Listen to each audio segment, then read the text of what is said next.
Welcome to What's the Point? A weekly discussion of truth, realities, challenges, theological and philosophical views, national policies, and international concerns.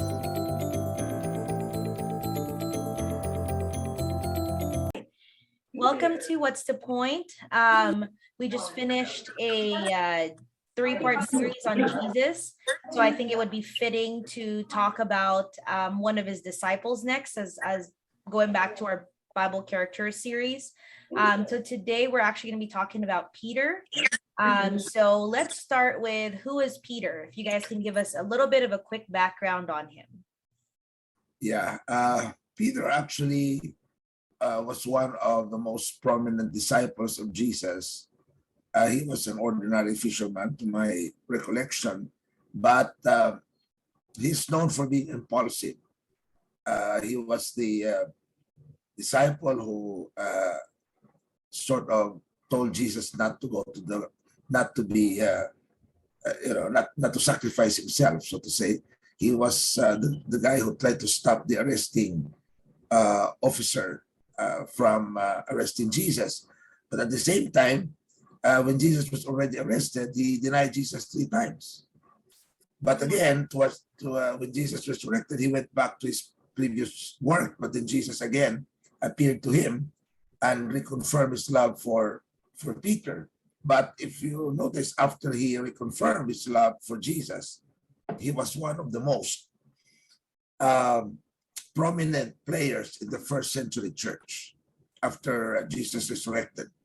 In fact, some believe that he was the first Pope of the Catholic Church, so to say. So, okay. So he pretty much has a pretty, he started off as a certain background, but then turned out to be something else. What do you think, Josh? What do you have to say on Peter? I think it's cool because, Peter is this guy that kind of came from humble beginnings, right? He was a fisherman. And so, when it comes to that, it's like, wow, like anybody can relate to Peter because you don't have to have this high calling or be a king or be anything for God to be able to use you, right? And then secondly, we see Peter's humanity all the time, when we see him kind of cussing out Jesus, or kind of we see that idea of like Peter being that person who's very gung-ho about like just trying to do everything for the kingdom, because even he thought like Jesus was a military leader at first. So he was like, hey, when are we gonna take over the world, this and that. It was like, it's not my style, Peter, you know what I mean? That's something that's really cool about Peter, is that he's that type of guy who's all in, but sometimes that could be like us, because we're all in but we're also all out, in a matter of minutes, you know what I mean? So, for sure. I watched this. I've mentioned this a couple times, but the TV show The Chosen really dives deep into how each disciple is, and what you guys are talking about with Peter matches very well with how that show portrays him also, how he's very like all in about let's go this way, or let's do this, or Jesus, why would we be doing that? But then, at the same time, he was also the one that denied him. Wasn't Peter the one who got off the boat and tried to walk on water? Yeah, he was. He was. So actually, he saw Jesus walking on water, and so he walked. He sort of went to Jesus. Also tried to walk on water, but he for a while he was walking while seeing Jesus, but eventually sank, began to drown, and Jesus helped him out. So you see, he's impulsive. He was also the disciple whom, when Jesus was washing their feet, he said, "Don't wash mine, because that's too much." When Jesus said, "No, if you don't want your feet washed, you have no part in my ministry," he said, then give me a bath. So why do you think then, if he's very impulsive, he kind of goes hot to cold so quickly, why would Jesus pick him as a disciple? I think for me, because it shows the picture of humanity for people, because a lot of times, like, we try to strive for control, I guess, in our lives, but sometimes we can be impulsive as well, if we're being honest. So I'm trying to think about, like, another example. So Another example is Peter calls Jesus the Messiah, right? Because Jesus asked him, who do you say I am? You're the Messiah, right?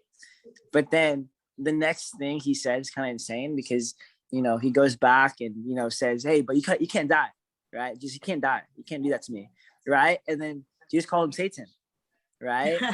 So what a picture of Peter, that on one end, he's a very big saint. And then the next step, he's Satan himself, kind of that embodiment. And that could be us, honestly, if we're being honest, is that, that shows our true duality and our double naturedness of and that's just not, preacher hype, but this biblical truth, because we have two natures. We have the flesh and the spirit always battling against one another. You know what I mean? So it's that portrayal of, wow, even Jesus called these human beings who I can relate to. Yeah. That way, when I'm going through it, I'm like, man, if God can use Peter, why can't he use me? Instead of somebody maybe a John the Baptist or somebody who seems perfect. Yes, yeah. I'm more inspired at least to know that, hey, even if I mess up royally the way Peter does, he'll still take me back no matter what. Right, so. Because Peter has had so many mess ups. Didn't he try to? Well, he cut the soldier's ear, right? That was Peter. Yeah. Peter has so many mentions in the Gospels with just how he is. So yeah, Dad, why do you think Jesus chose him as a disciple? Josh kind of gave his input, but I wanted to also hear yours. Yeah, well, Jesus, to my mind, Jesus chose him not for what he was at the time, but for what he will be after Jesus resurrected. Because you see, the disciples were chosen by Jesus not for the 3 years of discipleship when he was doing the ministry. Wow. He was choosing them to prepare them after he will resurrect and ascend back to heaven. And you see, Jesus was not wrong, because Peter played in the first century church, the first Christian church. Peter was the leader. Peter played a very important role to lead the disciples when Jesus was already back and ascended to heaven. They were under extreme persecution, and Peter took leadership. So Jesus, very well as God, saw that Peter, while impulsive, while he runs from hot to cold, from allegiance to denial, he knows that at some point, after he will be honed, discipled, and trained, and revived, he will be a very good leader. An ordinary person turned into be a very good leader. And the strange part there is that he became a leader debating or arguing against the Jews, and he was not even a learned person. Unlike Paul, who was a learned person, by the way, but God used for the Gentiles. But anyway, so Peter, I believe God chose him because he knew he had the qualities later on to be a good leader who did not leave the Lord Jesus Christ. In fact, some historians say that he was crucified upside down. He was martyred. Wow. And he died crucified upside down. Yeah. So I believe that was the reason, one of the reasons, maybe the major reasons that God chose him because God knew his future commitment. Right. No, I think that's, go ahead, Josh. But also too, he emphasized the aspect that he uses the fools to confound the wise, that was talking about earlier with Peter, right? If you look at Peter's life, he wasn't educated, but he was called to the Jewish ministry, which was a very educated bunch. And then with Paul, it was the opposite. He was the most educated out of all the Pharisees. And yet God called him into the Gentile territory, right? So it's very interesting to think about, man, the duality of God. And so a lot of times, in somebody's personal life, if you're able to think about it, the best thing to do is don't ever say God can't, or I would never do it, or you can never use me this way, because that's necessarily not the nature of our God. In fact, if you say those things, a lot of times he's probably gonna do it. Yeah. And I think that's so crazy, because I like that you guys bring up the fact that Peter is so relatable, because a lot of times we sometimes feel that we're not qualified enough. I'm not gonna spread the word of God because I'm not in Bible school, or I'm not a pastor. But like you said, Peter was a fisherman and God still used him, and he had the qualities that God sees in people. So I guess going off of just talking about Peter a little bit deeper, isn't he and I think he has a family, right? And he had to kind of leave his wife or something like that to follow Jesus. Yeah, he has to leave his family behind Mm. To follow Jesus. Now it's interesting that like in the Philippines, I don't know in the US, like in the Philippines, I think that the 3 or 5 biggest ministries are headed by laymen, meaning people who have not been to Bible school really. One is GIL, Jesus is Lord Fellowship, by Brother Eddie Villanueva, who was a teacher, never been to Bible school. And then the other one is the biggest one is Christ Commission Fellowship, headed by Pastor Peter Tanchi, who was a former businessman. Mm. And of course, El Shaddai on the Catholic front, headed by Mike Yolandi, who was a bankrupt businessman. And so we're saying, why would God use these people? Even far greater than those who have been trained. And this was this was the subject of discussion here. Why did God not choose the doctors of philosophy, and those with 3 doctors of theology into some big stuff? Well, maybe these doctors were used in the academy to develop some, legacy for academic literature, theological education. Mm-hmm. But the more practical stuff ministry was given to the more practical people, I suppose. So, as Josh was saying, you don't really know how God will, mix and match people to ministry. Do you think that it also could be, going off of the example you had, Dad, with pastors there in the Philippines, do you think that it could also be because sometimes if someone wasn't as educated, or they might be able to relate differently to a certain kind of crowd?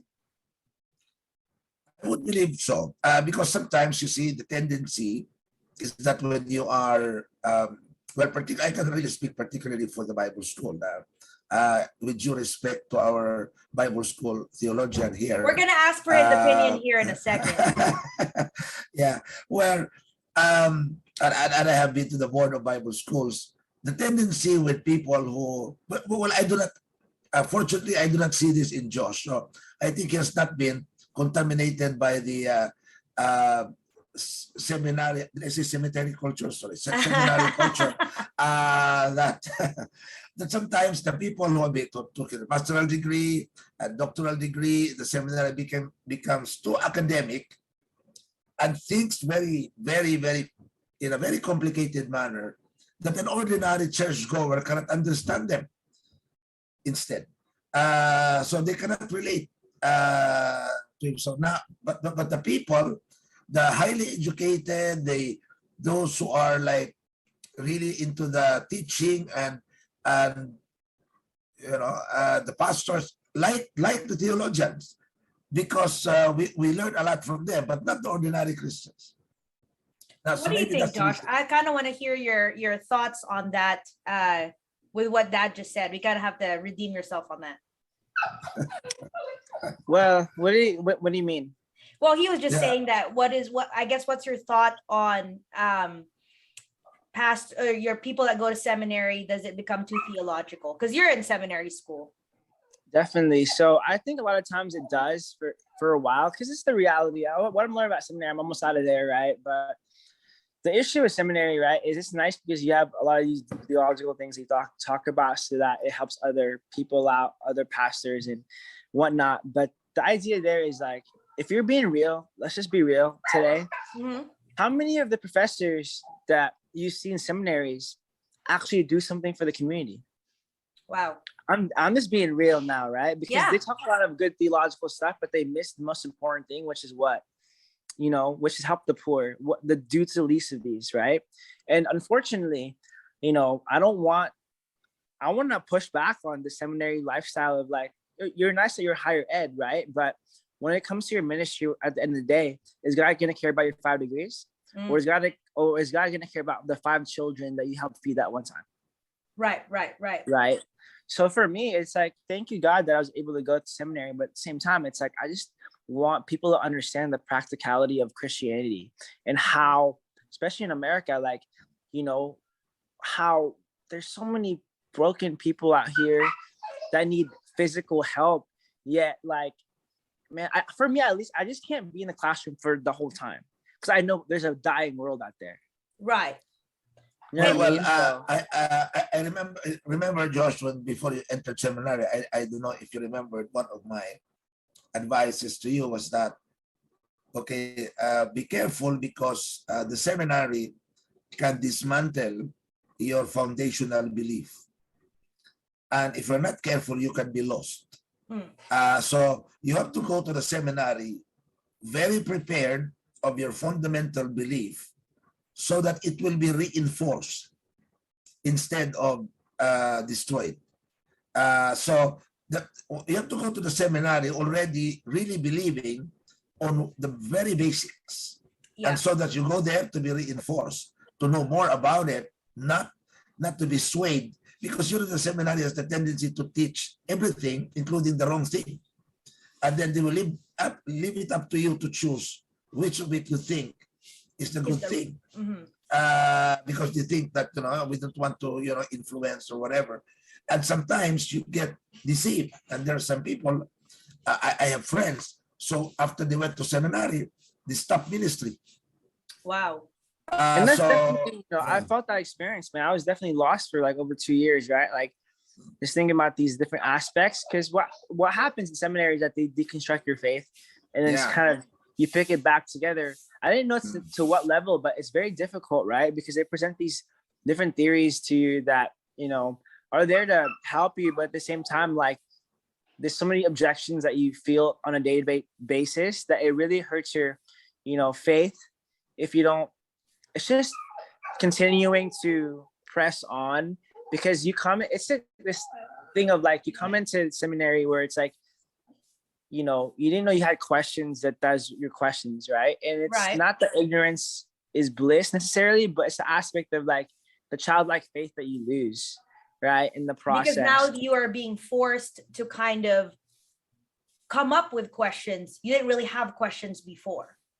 Right. Do you think that kind of, because I know we're talking about Peter, do you think that that's why he was put to preach to the Jews, because they have become so theological and smart about the law that I think that's a good point, Carrie. That's a good point, because if God chose Paul to put him there, it'd be too theological, that it'd be too redundant of an approach, right? But because Peter was in there, it's a much more radical approach, because he literally confounded the wise, right? And he literally, what he was saying was crazy because they couldn't understand it because it was so childlike to them. Right, which is the complete opposite. If it was so academic, like Paul was teaching them, then they might not get it. They will get into a debate. No, they would get it. Yeah. They would get it in a debate, but they wouldn't understand the childlike faith that Peter was like having. Exactly, that it takes. Actually, the problem there is in the thought versus the action. So they might, if Paul was there, they might be talking on the intellectual level, theological level, but there will be no action. There will be no propagation of the gospel.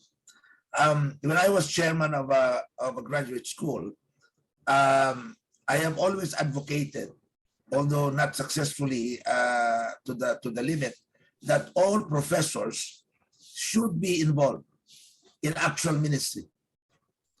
Wow. Okay. So meaning that you cannot. And you would think a lot of people on the outside, like, I'm not in seminary school. Normal people probably assume that professors in a seminary school are involved in a ministry. No, a lot are not. In fact, I would say that if you teach pastoral theology, you must be a pastor in a church now. Right, and I'm gonna be real too. I'm gonna be real too. Maybe I just see it, but it's a lot of professors, and like they're making 6 figures out here, right? Especially in America, and You could do a lot of that for the poor, but like they just have nice houses. You even see it when we're at San Antonio, like they're eating a nice steakhouse, right? But where's your ministry? You know what I mean? Like, and so like it's just crazy to think about, like, man, like we who are the most educated don't get it. And also too, if Paul was put in there, then it's like it wouldn't show God's power, because people will just say, well, Paul, because obviously he's educated, he was already good, right? So, right. You know, God will use him in that way. But for me, like, it's like it shows God's power because he uses Peter, who is, you know, not educated at all. Imagine somebody, right, going to a PhD seminar, right, and completely destroying the premise of everybody, and he only had graduated 6th grade. Exactly. That's exactly what happens to Peter. And that kind of reminds me of a story Dad told us a while back, and I'm sure it is in one of the episodes we had, where he preached. He was a speaker at the I think it's Elias Graduate School. He was a keynote speaker, and he did a sermon, and he was thinking, like, what am I going to talk about to all these people that already have degrees in theology?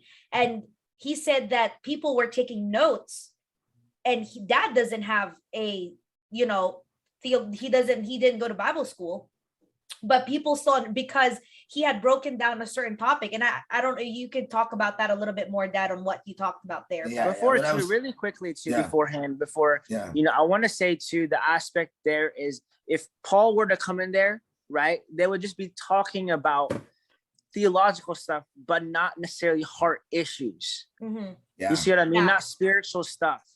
Right. Whereas like Peter attacks the spiritual stuff because that's what they need. They're dead spiritually, right? They're intellectually superior towards everybody else, but they were dead spiritually. And we see that a lot with professors, a lot of really high level educated people.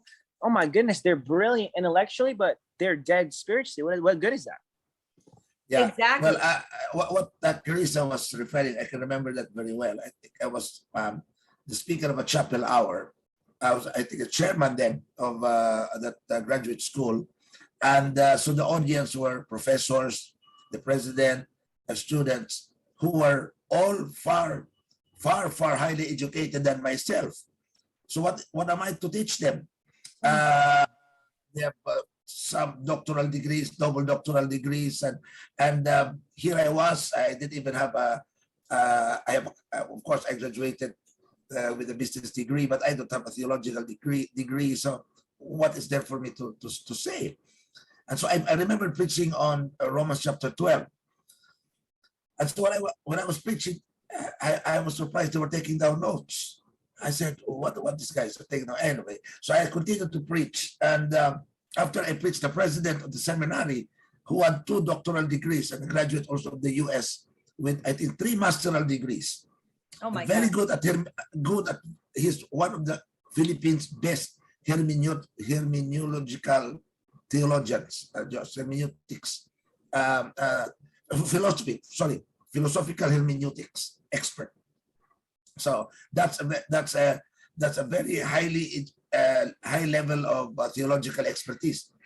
And he came to me after I prayed, he said, you know, after you talk for 3 minutes in your sermon on Romans chapter 12, I thought, you already said everything about that in 3 minutes, so what more will you say? So he said, right. But I was amazed. What more did you say for the next 27 minutes that I have to take the note, because I thought that 3 minutes was already enough. So you see, wow. Because in their theological thinking, what I did for 3 minutes, that was all. But because of my experience in business and applying that in different fields, it opened up different applications that they themselves, with 3 master's degrees and 2 doctoral degrees, could not even have thought of it. But I did not even think of it. It was just because I was exposed to it, that it related to the subject. And I think that was what Peter had. Yeah. He had the exposure of the ordinary life, the fisherman, the ignorance, the commonalities of life that integrated into the belief system. And it was not limited to the theological, mental, intellectual arguments. Just would understand what I was talking really. Sometimes in Bible school, they will limit you more to the academic, theological framework, that you miss out on the practical, spiritual, day-to-day ministerial stuff. See? Which I Also, I'm go gonna ahead, say Josh. too, Yeah. really quickly, a lot of times too, you'll see like the higher people up, and you know, it's not necessarily the best thing, because we see like a Pharisee talk kind of thing, because we see, oh, this person, you know, becomes a false minister, a false teacher because he has no education, right? Well, it's like you can't say that, because like Peter didn't have an education, you know what I mean? Yeah. So when it's just human nature, right? When you have accomplished a lot of things, it's natural to think that, you know, people are unqualified Wow. Yeah. to speak if they don't have the same pedigree as you. That's just human nature. So that's something that I would say if somebody's watching today that's a lot of degrees, say, hey, like, you know, can you see people where they're at still? Or do you already have the lens of like, they have to be where you are for you to even talk to them? Which I think is so big, because we've been doing this Bible character series since the Old Testament.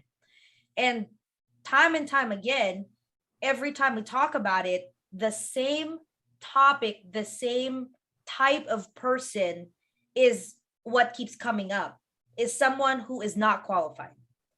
You know, we've talked about what Moses, and he had a stuttering problem.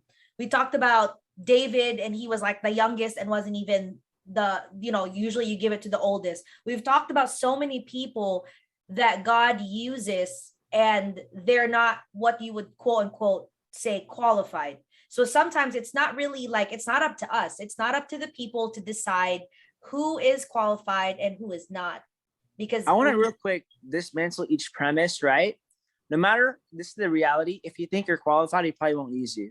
The reason why is no matter how many degrees you have, you'll never be qualified because you're not perfect. Wow. Yeah. Yeah. You'll never be qualified ever, right? But the issue is God has to be able, and he picks those who are seemingly underqualified in this world because they actually are closer to the kingdom, because they actually understand I'm not qualified. Right. I'll tell you this story. This might help. There was a guy, I was so impressed with his credentials, and I've learned a lot from him, really. He was part of our book club. He was the leader of our book club, and he would require us to read, like he assigned to me. That was a very difficult assignment. Like he assigned to me one book to read about certain philosophers of the past. So I was so impressed with him. But he confided to me that he learned so much that to a point he wanted to commit suicide. Wow. Because he could not, now put his faith in the right place. And you know what God did to him? All of a sudden his son got sick and was dying in the hospital. Wow, okay. And so he had to come back to his senses and knelt before God and prayed and came back to his basic faith and sort of told the Lord, I don't really care about what I studied. At this time, I just know that you are the healer. I just wanted you to heal my son. And believe me, I will be back. I'll be back to my senses, and his son was healed. And you see, all that he has studied, everything, could not, at that moment when his son was dying, could not help. Could not help. He just had to go back to his childlike faith and come to God and say, Lord, whatever the Bible school taught me about healing, it doesn't care. It doesn't matter. I just wanted you to heal my son. So you see the duality of like over education as against under application. Yeah, no, there's also this thing too, right? Of like Christ crucified. A lot of the times when you're overeducated, you can't say that Christ crucified is enough. Unfortunately, because there's always like an additional something you have to talk about. Whereas Paul says he's the most educated person on the planet as far as religious talk at the time. He says, I have nothing but Christ crucified for y'all. Because you want people to understand, man, like almost this Solomon moment of like, hey, like everything is told under the sun, even intellectual education stuff, right? Yeah. That's why I'm coming at you with Christ crucified, because that's the most important thing. You can have everything else, but if you don't understand that, which I think it's so big. You mentioned to Solomon, because it's like he was the wisest king. he was wise as ever, and he went crazy. Kind of talk about Peter's faith and how can we be more like Peter in today's world? Well, to me, there are two aspects to Peter's faith. Prior to his revival, I would call it revival, when Jesus talked to him, remember, he was asked, "Do you love me, Peter?" 3 times. Now, after that, he was consistent. He was a great leader. He was consistent. So I would think that was his revival moment. His sort of salvation moment was when he was called by Jesus to join him in the ministry. Mm-hmm. And that was his training moment from the time on. So Peter's faith in the first part was really roller coaster. Like, he was high, he was low, but he was searching. He was trying to really know God, but he could not make he couldn't be consistent. Which is very common, by the way, to almost every Christian, until something really happens to your life, when you recommit, when you revive, and then thereon you become more dedicated, more consistent, more. If Christians were to be true, there is something like that happens in a Christian life. And I'm going to be real too. Yeah. That unfortunately, because we're human beings, that revival moment almost always happens when you do something heinous to God. I'm just being real. Yeah. Right? It's the reality of it, right? It could be in Dad's story, my story as well. Like, I think both of us can say that the reason why we came back to God is because we were living in such sin and heinous lifestyle that, like, we were done with that, Yeah, and in the case of Peter, that was after he denied Jesus. So he didn't only deny him, but he denied him with curses, right? Right. Like, what do you mean? I've never met that guy and all that stuff. Yeah. So I think that's unthinkable. Right. And I think that's a good point, Josh, that you bring, because a lot of people think that when people become Christians, that we just live this like perfect, no problem, we won't sin, holy life, but we're still human. That never left. So yeah, we're still on earth. We're still on earth. Yeah. I'll give you an example. 2 things. Number one, Paul, even after like 30 years of ministry, says, hey, the things I want to do, I can't do. The things that I don't want to do, I do all the time. After like 30 years of ministry, right? So even Paul, and he saw Jesus face to face, like he was probably, at the time, the most holy person, but even he had struggles with that, with sin. And I think that's going to be the case for this life always. Number 2, because if you no longer have that like humility, also, if you no longer have that struggle, this is the reality. You would not look forward to heaven anymore. But because you know that your flesh, you always have to constantly starve your flesh in this life. That's what makes you long for heaven, because you know how difficult it is to starve your flesh. I don't care how many years you've been a Christian. It's a daily dying to your flesh, dying to yourself. That's so difficult. Exactly. Anti-nature.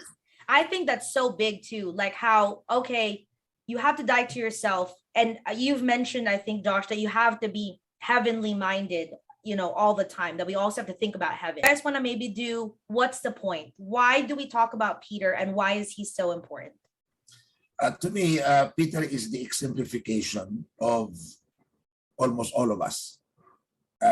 He is a representation of the real person, and that Jesus chooses not some experts. He normally chooses ordinary people to do extraordinary things, because it is the grace of God that makes you fit to the particular ministry God wanted you, not your credentials. So that Peter exemplified that principle. Right. I think this is the point for me. The point is this. This is the reality. This is biblical too. Is the more you sin against God, the more potent you become for his kingdom if you turn your life. Wow. Another reason why is because you have now, let's say you sin greatly against God, right? Now you have this insane, and you see him change your life. You have this insane commitment to God, to the point where, say, crucify me upside down. I don't even deserve to be crucified normally. You have that faith because you understand how much he loves you and how much he already forgave you. That you can do that. Opposed to people who have not sinned greatly against God, I'm gonna be real. It'd be hard for them to commit their lives to God. It'd be hard for them to die for Christ because they don't understand the extent of how much he loves them. Right. Now, this is not saying everybody should sin greatly against God, not necessarily, right? But what I'm trying to say is this aspect of the drug dealers out there, the drug lords or drug users or the most heinous people in the world. Those are the people that actually God turns into mega church pastors or big time ministers. It's crazy to think about.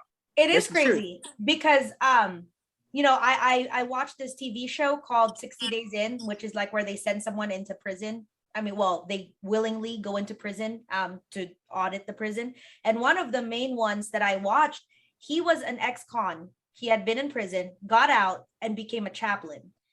And his main, you know, he went back in for the show, but he turned his life around because he understood what God had saved him from. And I think that's, you know, that's kind of bringing back to the point of what you said, Josh. And the reason why, real quickly, because you understand that you can no longer say my works is what got me to heaven, because you know now that beyond a shadow of doubt, your mishaps overtake your works. That actually what makes you very effective for Christ. When you no longer say ever to Christ, I'm in because of my works. Exactly. And but a lot of people who haven't sinned greatly against God, they think their work still got something to do with it. Yeah. Which isn't really the case. So I think that was a really good discussion on Peter. I think we hit some really good points. So I'll go ahead and close this in prayer. Dear Lord, thank you so much for this time together. Thank you that we got to talk about Peter in depth. Thank you for helping us understand that you use people who may seem unqualified, but really, you know the plans that you have for us. So thank you for using us. I pray that someone would be blessed by this message, that they may see that God will use them in his own purpose, and that they would understand and accept their calling. In Jesus' name we pray. Amen.